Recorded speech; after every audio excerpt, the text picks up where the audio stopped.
మీరు చెప్పిన కామెంట్స్ చాలా కాంట్రవర్సీ అవుతున్నాయి. రాష్ట్రపతి ఎస్సీ పార్లమెంట్ అది ఉన్న మాటే నేను చెప్పానండి. అప్పుడు పేపర్లలో కూడా బాగా సర్క్యులర్ అయింది, పబ్లిక్లో కూడా బాగా దాని మీద చర్చ జరిగింది.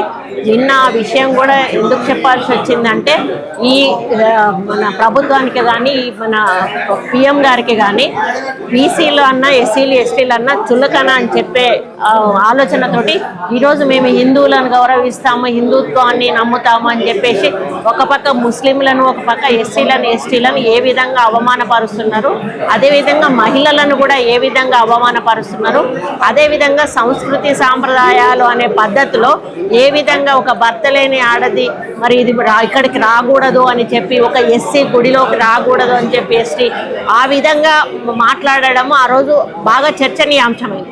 అదే విషయాన్ని నేను ఈరోజు తీసుకొచ్చా. అంటే ఒక పక్క చెప్పడానికి బీసీగా తను చెప్పుకుంటూ ఈ విధంగా బీసీలను అణగారిన వర్గాలను అవమానపరుస్తున్నాడు అనే పద్ధతిలో నేను నిన్న చెప్పడం జరిగింది. అంతే తప్పితే అది ఏదో కావాలని కానీ క్రియేట్ చేసి కానీ నేను చెప్పింది కాదు. జరిగిన వాస్తవాన్ని నేను నిన్న వేదిక మీద మాట్లాడడం జరిగింది.